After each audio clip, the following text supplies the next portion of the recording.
인간의 전적 타락이라는 제목으로 말씀을 증거하고자 합니다.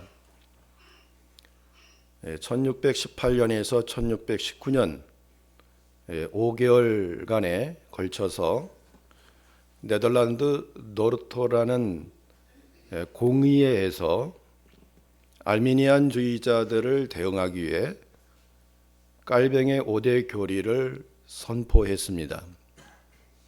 그 중에 첫 번째가 오늘 제목인데 바로 인간의 전적 타락입니다.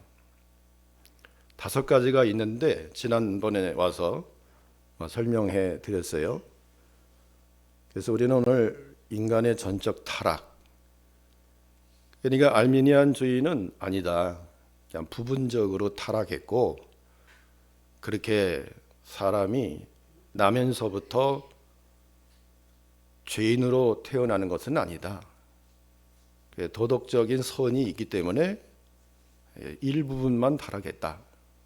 그러나 성경 전체를 보면 오늘 로마서에도 그랬고, 의인은 없나니 하나도 없다고 했고 선한 자도 없다고 했기 때문에 인간은 근본적으로 타락한 존재다, 이렇게 선포를 한 것입니다. 그러니까 전적이라는 말은 완전히라는 말이기 때문에 사람은 그 이상 타락할 수 없는 완벽한 죄인이다, 이렇게 표현도 할 수 있겠지만 그게 아니고 그보다 더 타락할 수 있는, 더 악해질 수 있는, 상상을 초월할 수 있는 그런 죄인임을 말하고 있는 것입니다. 그래서 다른 말로는 근본적 타락이다.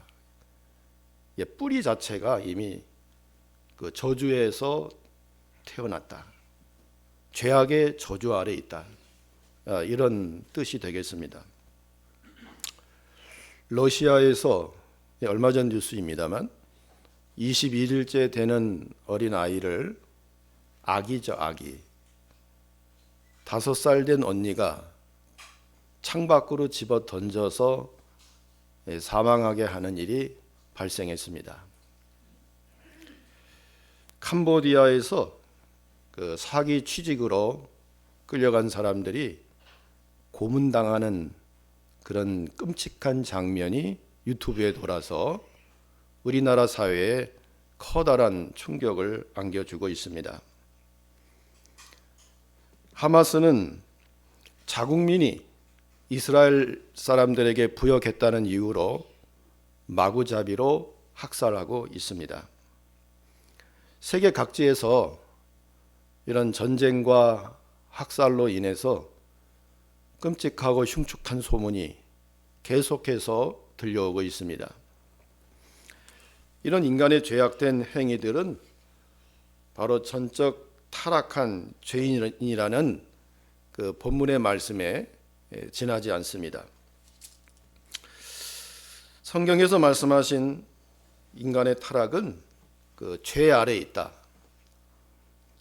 그래서 하나님을 찾을 수가 없고 하나님을 사랑할 수도 없으며 인간 스스로는 구원의 길에 도달할 수 없다 하는 것을 사도 바울이 말하고 있는 것입니다. 죄의 노예로 전락했기 때문에 죄의 조종을 받게 되어 있고, 또 죄에 중독되어 있기 때문에 자신이 죄인인조차 모르는 그런 삶을 살아가는 것입니다. 전도하면서 여러분, 우리는 죄인입니다, 죄를 회개하고 복음을 믿고 예수를 믿고 구원받으세요, 그러면 나는 아무 죄도 없다고 그렇게 말을 하시는 분들이 참 많습니다. 본인 스스로가 죄 아래에 있다는 감각도 없습니다. 그걸 인정하지 않습니다. 전혀 모르는 제 인생을 살다가 영원한 지옥에 떨어지는 것입니다. 그러나 사도 바울은 오늘 9절 말씀에 법적인 용어를 사용하면서 뭐라고 했는가 하면 끝말이 중요해요. 끝말이. 한번 우리 다 같이 한번 읽어볼까요? 9절에 그러면 어떠하냐? 우리는 나으냐? 결코 아니라. 유대인이나 헬라인이나 다 죄 아래 있다고 우리 이미 선언하였느니라. 법정에서 선포하잖아요. 사형, 선포하는 그 법정적 용어를 바울이 지금 사용하고 있는 거예요. 우리가 이미 죄 아래 있다. 우리는 전적으로 타락한 죄인이다 하면서 그 선언하였느니라 하는 표현을 통해서 우리 스스로가 하나님께 도달할 수 없음을 증거하고 있는 것입니다. 그러면서 성경 말씀을 들어서 10절에 가서 기록된 바 의인은 없나니 하나도 없으며, 또 그 다음 말은 깨닫는 자도 없고 하나님을 찾는 자도 없고 다 치우쳐 함께 무익하게 되고 선을 행하는 자는 없나니 하나도 없도다. 이렇게 표현하고 있습니다. 어디에 기록되어 있는가 하면은 시편 14편 1절에 다윗이 그렇게 말했다는 거예요. 다윗이 우리에게는 선한 것이 없다. 구약 성경을 들어서 바울이 인간은 전적으로 타락한 존재임을 설명하고 있습니다. 그러면 이렇게 타락했으니까 우리에게 구원이 필요하지 않겠어요? 그래서 첫 번째 우리가 살펴보고자 하는 대지는 인간에게 구원이 왜 필요한가? 오늘 본문 말씀을 통해서 충분히 설명을 했습니다.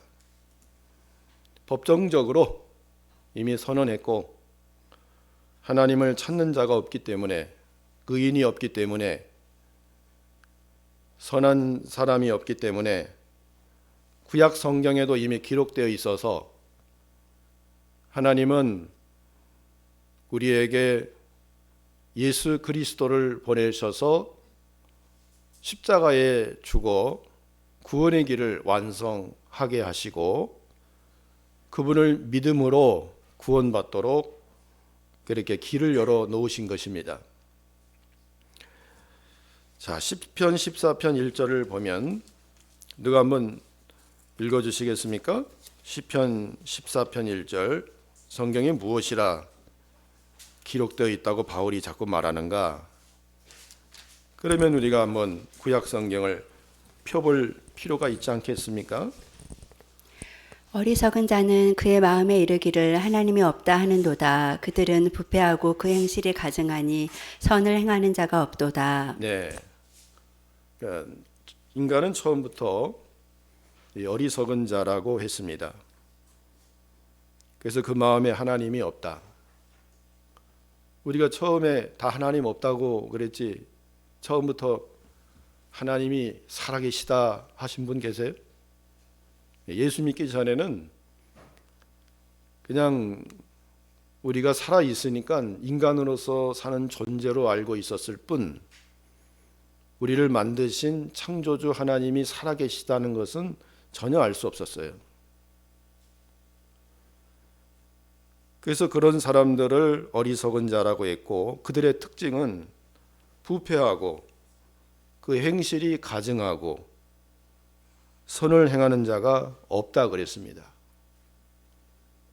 이게 하나님이 원하시는 궁극적인 선에 도달하는 사람이 없다는 거예요. 자기가 조금 뭐 착한 일 했다고 그거 가지고 천국 간다고 생각하면 안 돼요. 아무리 착한 일 했어도 세상에서도 자그마한 죄로 인해서 징역형을 받는 사람들이 있어요. 그것도 누가 시켜서 협박해가지고 하지 않을 수 없는 상황인데 자기도 모르게 남을 갖다가 협박하고 구타하는 일에 노예가 됐단 말이죠. 그렇다고 해서 죄가 없는 거 아니에요. 반드시 징역형을 살게 돼 있습니다. 제가 아는 집사님 아들 중에 그런 사람이 있었어요. 그래서 그 아이를 어떻게든지 형무소에 가지 않게 하려고 저도 이렇게 탄원서를 쓰고, 이거는 불량배에게 협박을 받아서 그 아직 미성년의 아이가 무서워서 어쩔 수 없이 행한 것입니다라는 것을 구체적으로 많은 사람들의 탄원서와 또 그 아이의 미래의 삶에 대해서 앞으로 어떻게 설계해 나갈 것인지, 어떻게 돌볼 것인지, 그래서 사회에서 쓸만한 사람으로 거듭날 것인지, 그런 걸 증명해야 돼요. 여기에 어마어마한 돈이 들어갔습니다. 서민인데 2천만이 넘는 어마어마한 돈이 들어갔어요. 그래서 이제 사회봉사활동 수준으로 끝났습니다. 변호사를 선임해가지고. 이렇게 세상에서도 자기가 원해서 한 것이 아니고, 그러니까 노예로 전락돼가지고 어쩔 수 없이 한 것도 죄로 취급해가지고 징역을 살게 만들려고 하는 것이 이게 법입니다. 하나님의 법은 얼마나 더 무섭겠어요. 우리가 어쩔 수 없이 사는 행동이 너무나 많잖아요. 거짓말도 하고, 나쁜 마음도 품고, 미워하기도 하고, 또 죽이려고 하는 살기가 돋는 그런 말이나 생각을 할 때도 있고, 인생을 살다 보면 정말 완벽한 의인으로, 완벽한 선에 도달할 수 있는 그런 사람이 이 세상에는 아무도 없습니다.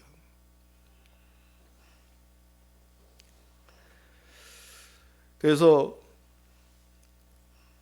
다윗은 어리석은 자라고 표현하면서 앞으로 오실 그리스도, 자기 자손을 통해서 오실 그리스도에 대해서 예언하면서 그리스도를 믿고 구원을 얻는 그런 진리를 시편에 많이 기록해 놓았습니다. 이사야 선지자도 이사야 53장 1절에 보면 우리의 전한 것을 누가 믿었느냐, 여호와의 팔이 누구에게 나타났느냐 하면서 그 예수님에 대해서 설명을 합니다.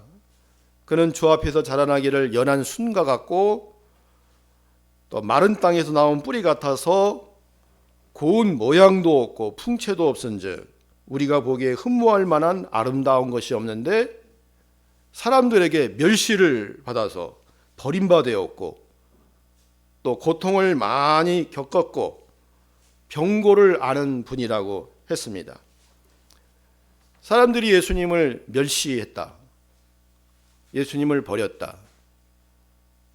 그렇죠. 저도 어렸을 때 부모에 의해서 기독교 교회를 멸시했습니다. 천박한 종교다. 이건 서양 귀신이다. 이렇게 부모로부터 세뇌를 받아가지고 우리도 기독교를 멸시하고 또 교회 다니는 사람을 멸시하고, 예수님이 이런 대접을 받았어요. 예수님이 하나님의 아들이신데 십자가에 왜 박혀야 돼요? 하나님이 예수님을 십자가에다가 못 박았어요? 하나님이 죽였어요? 사람이 죽였잖아요. 인간이. 유대인들이 죽였잖아요. 그래서 지금도 유대인들은 그리스도를 이단으로 생각하지, 예수를 이단으로 생각하지 하나님의 아들이라고 인정 안 합니다. 인정하게 되면 자기네가 큰 일을 저지른 거거든요. 사람이 이렇게 악하다는 거예요.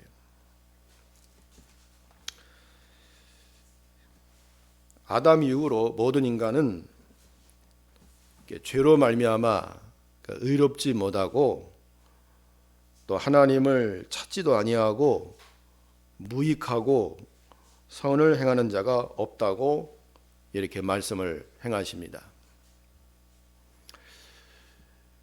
네덜란드의 인문주의자 에라스무스라는 사람이 있어요. 많은 학자들이 존경하는 사람이지요. 에라스무스, 철학하는 분들은 아주 존경하시는 분입니다. 또 당대에도 상당히 유명한 사람이고, 이 에라스무스가 최초로 신약 성경을 인쇄로 만들었습니다. 최초로 1516년에. 그래서 에라스무스가 만든 성경을 공인 본문이라고 그렇게 부르고 있고, 그 줄기에서 킴 제임스 성경이 나왔습니다. 그래서 그토록 정동수 목사는 킴 제임스 성경만이 유일한 권위가 있는 성경이고, 우리가 보는 성경은 로마 카톨릭에서 왜곡시킨 마귀의 성경이다, 이렇게 말하고 있는 것입니다. 심지어는 말씀 보존학회인 도널드 웨이트 목사는 우리가 보는 성경으로는 구원받을 수 없다, 이렇게 주장을 하고 있어서 이미 합동 측에서 정동수 목사를 이단으로 정죄했습니다. 금년 9월 달에. 고신 측과 통합 측은 1년 유보하기로 하고, 상당히 이제 위험하지요. 킴 제임스 성경만이 유일한 영감이 담겨져 있는 성경이다. 번역 성경은요, 영감이 담겨져 있는 게 아니에요. 번역한 거기 때문에. 축자 영감서를 말하는데 글자 하나에 영감이 있다. 그것은 성경의 원문을 가르칩니다. 원문. 근데 원문 성경은 지금 없잖아요.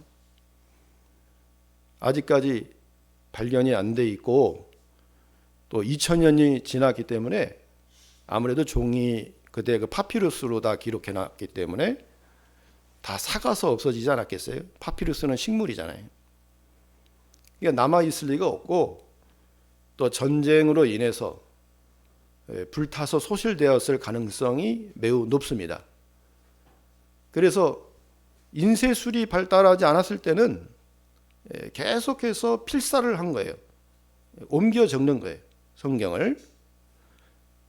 그런데 동방의 이제 비잔틴에서 발견된 사본이 바로 에라스무스가 번역한 게 아니고 에라스무스가 만든 헬라어 신약 성경이에요.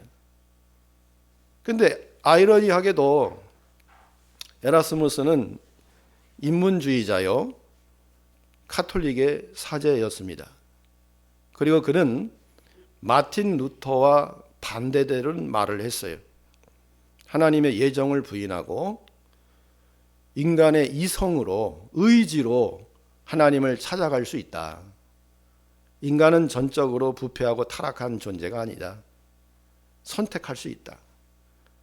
그러나 마틴 루터는 의지의 속박이라는 책을 통해서 인간의 의지도 타락했기 때문에 스스로 하나님을 찾아갈 수 없다. 하나님이 부르셔야만, 은혜를 주셔야만, 믿음을 선물로 주셔야만 예수님을 영접할 수 있고 하나님을 알 수가 있다. 성령의 조명이 없이는 결코 그 빛의 세계로 갈 수 없다. 인간은 영원히 어두움에 갇혀 있다라고 그렇게 주장을 했습니다. 그래서 처음에는 둘이 같이 갔다가 신학 사상이 다르고 성경을 보는 관점이 다르기 때문에 갈라서게 된 거예요. 그런데 킴 제임스 버전은 어디에서, 그 출처가 어디에서 나왔다고요? 공인 본문인 에라스무스 성경, 거기에서 나온 거예요. 그것도 대충 만든 거예요. 사본은 이 세상에 한 2만 5천 개가 있습니다. 성경 사본, 필사한 거예요. 그 중에서 헬라어로 기록된 거는 한 5,700개 정도 돼요.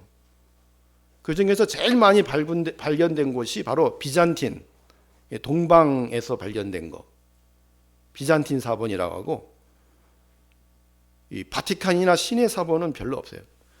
그러니까 그걸 이제 제일 많이 발견된 다수 사본이니까 이게 진짜 아니냐. 그래서 그거를 1881년까지 썼어요. 근데 1881년 이후부터는 그게 이제 다 사라지고 지금 우리가 보는 성경을 이제 보게 된 것입니다. 이 성경이 이제 본문 비평이라고 하죠. 그런데 이 성경도 완벽한 것은 아니에요. 번역된 것이니까. 그리고 사본이라는 것은 베낀 거잖아요. 그러니까 베끼다 보면 잘못 베낄 수 있거든요. 실수할 수 있습니다. 그래서 가로치고 어떤 사본에는 혹은 없음이라는 부분도 있죠. 그 왜 없냐면은 이거 고대 사본에 보니까 이게 없어요. 그러니까 12세기에 와서 비잔틴 사본에서 거기다 누가 갖다 끼워 넣은 거예요. 어떤 사람이 주석으로 달아놓은 걸 문맥이 안 맞으니까 이렇게 주석을 달아놨단 말이에요. 이렇게 썼으면 참 문맥이 잘 맞을 텐데 하고 써놓은 거를 이게 사본인 줄 알고 곧다가 딱 집어넣은 거예요. 그러다 보니까 고대 사본, 바티칸이나 신의 사본에는 알렉산드리아 사본에는 그게 없거든요. 4세기, 5세기에 발견된 것들은 그런 게 없으니까 그걸 인쇄업자들이 그걸 빼버린 거야. 자꾸 이제 욕을 먹으니까 이거 없는 건데 갖다 집어넣은 거다. 빼면서 그 절수를 끌어올 수는 없잖아요. 그러면 각자 몇 장 몇 절 그러면 또 다 다르니까. 그래서 그 부분만 없음이라는 표현을 한 것입니다. 이게 바로 인쇄업자들이 그 장절을 달아가지고 이런 일이 벌어진 거지. 킹 제임스 버전은 없음이 없다고 해가지고 그게 완벽한 게 아니에요. 그래서 어떤 성도들이 서점에 가서 없음이 없는 책 주세요 그런데요. 그 킹 제임스라는 말이 안 나와가지고. 그러니까 없음이 없을 수 있어요. 그러니까 우리가 알 수가 없어요. 그거 누가 옳다 그르다 이거 알 수가 없어요. 왜? 원문이 없기 때문에. 그러니까 킴 제임스도 잘못됐다. 우리가 보는 게 잘못됐다. 이렇게 말할 수는 없다는 거예요. 그러나 전체적인 구원을 받는 데 있어서 하나님을 아는 데 있어서 또 우리가 성화를 이루어 나가는 데 있어서는 말씀이 보존되어 있기 때문에 번역 성경을 통해서도 얼마든지 신앙생활하는 데는 지장이 없습니다. 어떤 번역 성경을 봐도 신앙생활하는 데는 지장이 없어요. 우리는 이제 카톨릭과 함께 만든 공동 번역만 보지 않습니다. 딴 건 다 보는데 공동 번역만 보지 않아요. 이건 카톨릭 외경도 있기 때문에 카톨릭하고 같이 한 건 보지 않아요. 이렇게 마틴 루터의 종교 개혁은 그래서 의미가 굉장히 깊은 겁니다.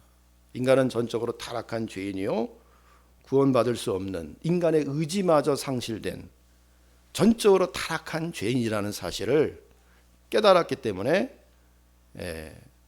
그래서 마틴 루터가 참으로 뜻깊은 종교 개혁을 이룬 것이에요. 그러면 13절로 이제 18절까지는 죄 아래 있는 사람들의 공통점 쭉 써 있습니다. 그러니까 죄인의 공통점을 말하는데 13절에 그들의 목구멍은 뭐라고 했습니까? 열린 무덤이요.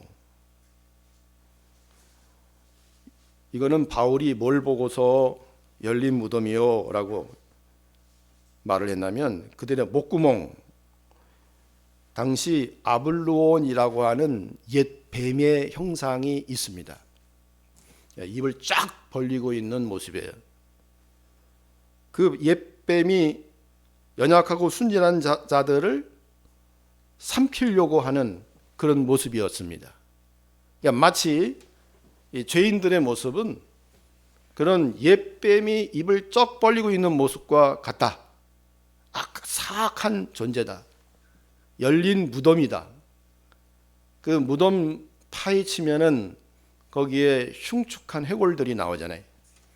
무서운 그런 모습들이 나와요. 냄새가 나고. 그렇게 악취가 나는 또 끔찍한 모습, 하나님이 아주 저주를 내릴 수밖에 없는 그런 형태의 것들이 바로 우리 죄인들의 모습이다. 그리고 두 번째는 그 혀로는 속임을 일삼으며 거짓말을 일삼는다는 거예요. 거짓말장이. 우리도 거짓말 많이 하면서 살아왔죠. 거짓말 안 했다고 자부할 사람은 아마도 없을 겁니다. 저도 어렸을 때 늘 거짓말을 일상으로 살았어요. 저희 이제 부모님이 전화하면 전화가 오면 야 아버지 없다고 그래라. 그러면 예, 아버지 안 계시는데요. 거짓말. 그러니까 정직하게 말하면은 우리의 속 사정이 다 드러나게 되고 어떤 불리한 일을 당하게 되니까 다 거짓으로 일관된 삶을 살아온 거예요. 뭐 직장 생활할 때도 또 클라이언트하고 만날 때도 다 속에 있는 얘기를 다 할 수 없잖아요. 겉에 있는 걸 다 포장해 가지고 거짓으로 이렇게 말을 하는 거예요. 없는 데 있는 것처럼, 부족한데 완벽한 것처럼 포장을 하는 거예요.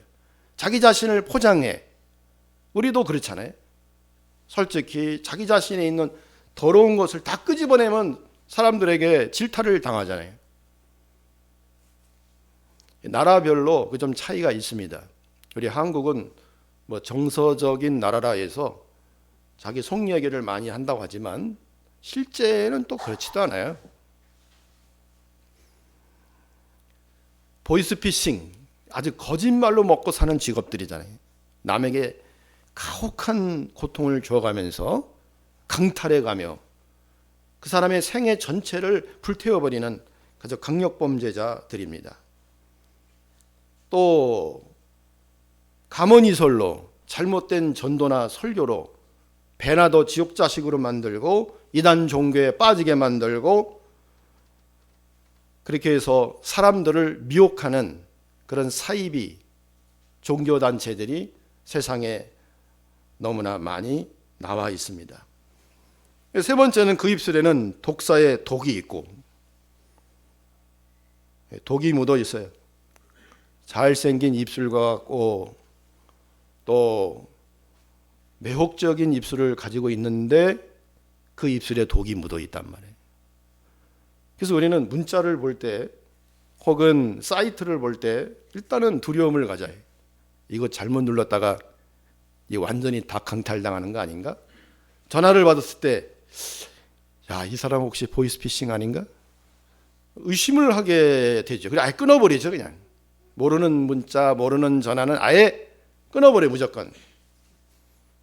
026으로 오는 전화번호 022로 오는 거는 다 끊어버리고 0700으로 오는 거 아예 안 받아.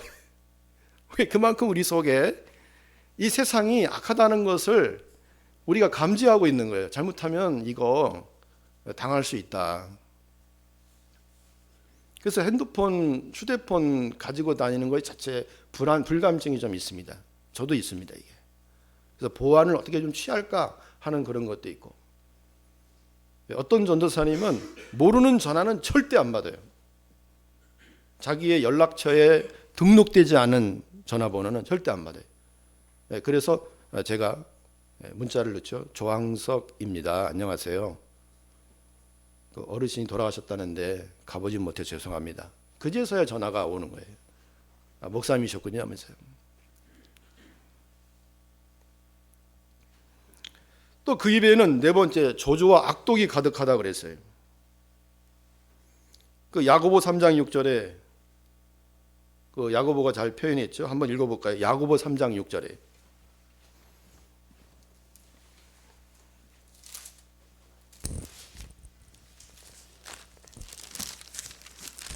네, 형제들아, 너희는 성생된 우리가 더 큰 심판을 받을 줄 알고 선생이 많이 되지 말라. 아니, 혀는 곧 불이요라는 말 없어요?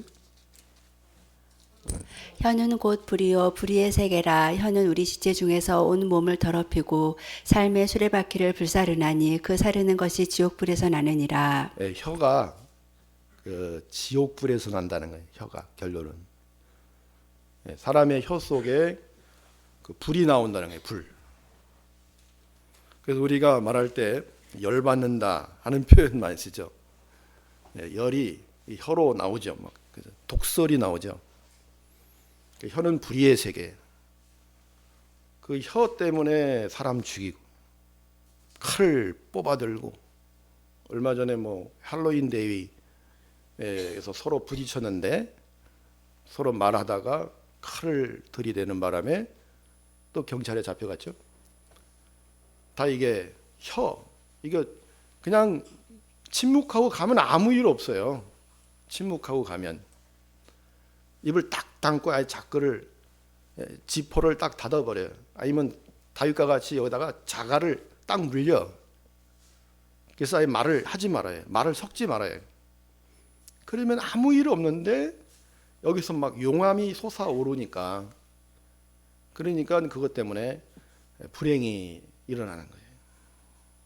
뭐 저도 그런 거 많이 경험합니다.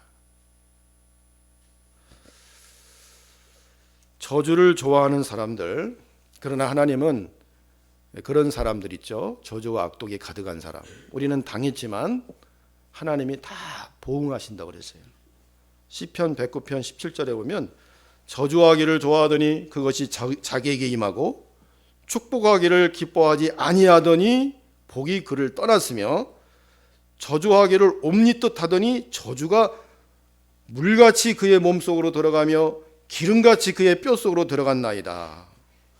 저주가 그에게는 입는 옷 같고 항상 뛰는 띠와 같게 하소서 하고 다윗이 저주를 합니다. 이거는 하나님의 영감으로 이 말씀이 나온 거예요. 그러니까 남을 저주하고 그 혀로 악독하게 남에게 상처를 입히고 남을 죽이고 가해를 가한 자에는 하나님께서 반드시 저주에게 삼키게 당하도록 하신다는 거예요. 반드시 망합니다. 하나님의 심판이 더 무섭죠. 뭐 칼을 빼 이게 위협이 되겠습니까? 사실 하나님이 내리신 심판은 말할 수 없는 거예요. 그건 영원한 심판이잖아요. 또 죽을 때 죽음이 없어요. 죽음이 저희를 피하리로다. 거기는 구더기도 죽지 아니하리라. 영원히. 또 5절에 다섯 번째는 그 발은 피 흘리는데 빠른지라 15절에 그렇게 표현하고 있습니다. 죄 짓는 속도가 너무 빨라요. 우상 숭배하고 지금 죄의 발전이 얼마나 가속화되고 있습니까?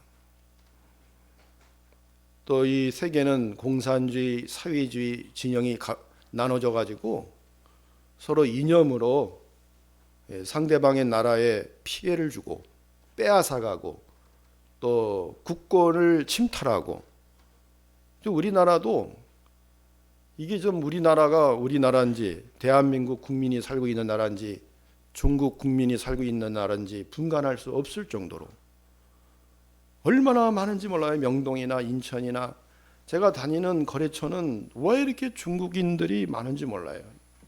너무 많다 보니까 이 사람들이 교만해져 가지고 여기 물건에 붙여 있는 스티커 3장이 있길래 제가 이거 혹시 여기에 관련된 거 아닙니까 하고 그저께 금요일 날 이거 주면서 그랬더니 뭐라고 하는지 아세요? 쓰레기를 여기다 버리고 가려고 그래요? 딱 이러는 거예요. 그래서 아니 그게 아니라 이게 여기에 필요한 건지 필요하지 않는 건지 묻고 있지 않습니까? 그랬더니 그제서야 가만히 있더라고요. 이 사람들이 예민해요. 오히려 한국인들이 떠나라는 거예요. 한국인들이. 저 구로동 대림동에 가면 거기는 한국인들이 떠나라 이렇게 나와요. 데모하고 있어요. 그래서 그 지역은 우리가 들어가기가 참 힘들어요. 지금 피부로 느끼는 거예요. 자, 평강의 길을 알지 못하고, 또 6번째는 파멸과 고생이 그 길에 있고 평강을 알지 못하고 그들의 눈앞에 하나님을 두려움이 없느니라. 이것이 이제 바울이 열거한 8가지 죄인들, 우리들의 공통점이에요. 우리를 말하는 거예요. 다른 사람 얘기하는 게 아니에요.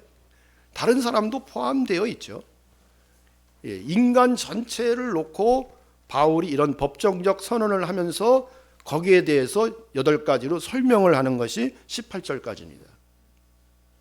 그러면 하나님 믿을 수 없지 않느냐? 구원의 방법이 없지 않느냐? 그렇지 않습니다. 그래서 세 번째 대지로 그러면 어떻게 우리가 하나님을 찾을 수 있는가? 아주 간단합니다. 그는 하나님을 찾아야 돼요. 내가 기도하면 됩니다. 기도. 당신은 누구십니까? 처음에는 어거스틴은 라틴어로 아우구스티누스라고 하죠. 예수 믿기 전에 방탕하며 살았잖아요.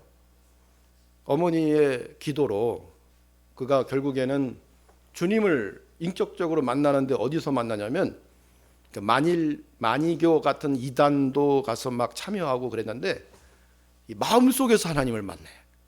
여러 곳에 가서 진리를 추구하고 정말 참된 곳이 어디 있느냐, 의의 길이 어디 있느냐 찾아 헤매이고 다니면서 방탕 생활도 했지만은 결국 자기 마음 속에서 이미 하나님이 기다리고 있는 것을 발견합니다. 그때 이제 이 어거스틴이 거꾸로지는 거예요. 어이구 주여 하면서. 그래서 아프리카 히포에서 가장 유명한 교부가 되죠. 아우구스티누스가 하나님의 도성이라는 책도 쓰고 여러 저작물을 통해서 복음을 전파하고, 이 어거스틴의 사상을 이어받은 사람이 바로 1000년 후인 존 깔뱅이고요. 장깔뱅. 그 사상이 오늘 우리 장로교가 이어받은 겁니다. 물론 당시는 이제 카톨릭에 입성하는 시대였기 때문에 지금 생각하는 것과 좀 다를 수는 있어요. 카톨릭에서는 아우구스티누스가 최초의 교황이라고 그렇게 얘기를 하는 사람들도 있고 또 성인으로 숭배를 하고 있습니다. 우리 카톨릭의 사람이라고 하면서.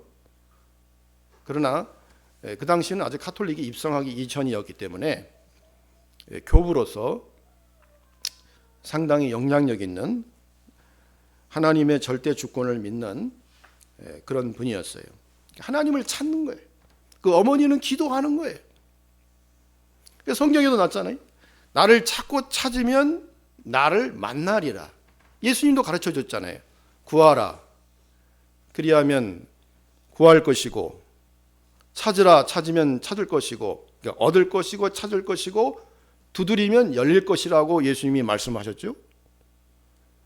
그러니까 예수님께 가는 가장 쉬운 방법, 인간적으로 할 수 있는 방법은 기도하는 것인데 찾고 찾는 겁니다. 찾고 찾는 강력한 진행령이에요. 그냥 찾다가 마는 거 포기하는 게 아니고, 내가 그 교회 좀 나가봤는데 별거 없더라고 끝나는 그런 정도의 미숙함이 아니라 끝까지 강력하게 진리의 길을, 의의 길을 찾고 찾으려고 하는 사람에게 하나님이 다가섭니다. 은혜를 주세요. 사울도 열심당원이었잖아요. 그리고 바리새인 중에, 바리새인이 뭐 나쁜가요? 바리새인은 정통 율법주의자들이에요. 성경을 정통으로 믿는 사람들이에요. 그러니까 아주 열심이고 하나님을 찾고 찾는 길을 갔다가 잘못된 길로 가니까 하나님께서 만나게 해주신, 부활하신 예수님을 만나게 해주신 거예요. 하나님 우리 중심을 아시거든요. 그래서 우리의 중심이 하나님을 찾는 거예요. 그러면 하나님이 만나게 해주세요. 알게 해주세요. 성령이 조명해 주십니다. 말씀이 그때부터 눈에 들어와요. 성경을 이제 깨닫게 돼요. 성경 전체를 아우르게 되고 다른 사람들에게 전파할 수 있는 영향력이 생겨요. 설명할 수 있는 표현력이 생겨요. 성경이 무엇이냐? 한마디로 이거다라고 말할 수 있는 그런 능력이 나타납니다. 강력한 역사로 많은 사람들을 구원의 길로 인도합니다. 너무 간단한 일이에요. 내가 하려고 하니까 안 되는 거죠. 그러니까 자꾸 철학으로 빠지고 인문주의로 빠지고 인간의 이성주의로 빠지고 합리주의로 빠지고, 그래서 자꾸 잘못된 자유주의 신학들이 자꾸 나오는 거예요. 자기가 하려고 하니까. 자기가 아주 뭐 최고 있는 아주 학계의 유명한 학자인 것처럼 하다가 이게 격길로 가는 거예요. 하나님은 그런 사람들을 들어쓰지 아니하시고요. 아주 단순하게 자기의 무지함을 깨닫고 회개하고 연약함을 깨닫고 자기는 할 수 없는 줄 아는 줄 알고 아주 단순하게 하나님을 찾는 사람을 하나님은 만나주세요. 그래서 하나님의 그 특징, 하나님의 속성 가운데 그 네 가지, 하나님만 있는 네 가지 속성이 있어요. 그리고 인간하고 공유할 수 있는 속성 8가지가 있고 하나님만 가지고 있는 비공유적 속성이 4가지가 있는데 그 중에 단순성이라는 말이 있습니다. 그래서 우리 신학교 때 그냥 독불무단 이렇게 외웠는데 독립성, 또 불변성, 무한성, 단순성, 독불무단 앞자만 따가지고 하나님 단순하신 분이라는 거예요. 그렇게 공부 많이 해가지고 예수님을 알 수 있는 게 아니라는 거예요. 그렇게 복잡한 지식과 학문을 통해 되는 게 아니에요. 우리 마음을 비우고 겸손히 낮아지고 순수한 마음을 갖고 단순, 복잡하지 않고 세상은 간 곳 없고 오직 예수 그리스도를 바라볼 때 구원이 내게 찾아오는 것입니다. 그렇게 해서 주님을 갈망하는 여러분들 되셔서 우리의 전적 타락함을 인정하고 회개하고 겸손하고 하나님을 갈망하는 믿음의 사람들, 복된 분들 다 되시기를 축원합니다. 기도하겠습니다. 하나님 아버지, 은혜를 감사합니다. 깔뱅의 5대 교리 가운데 첫 번째인 인간의 전적 타락을 살펴보았습니다. 우리 인간은 다 죄 아래 있다고 선언했습니다. 의인은 없고 하나님을 찾는 자도 없고 선한 일을 행하는 자도 없고 다 한 가지로 치우쳐 무익하게 되고 또 우리 안에는 8가지 더러운 속성들, 뱀과 같이 열린 무덤, 악독, 저주, 이런 사악함, 이런 것들이 우리 안에 가득하여 오히려 남을 해치고 거짓말로 자기 자신을 포장하고 스스로 의인인 척하는 그런 것이 인간인 것을 살펴보았습니다. 그러나 우리는 단순하게 이 모든 것들을 받아들이고 인정하면서 하나님을 찾고 찾는 믿음의 사람들 다 되게 해 주시옵소서. 예수님 이름으로 기도하옵나이다. 아멘.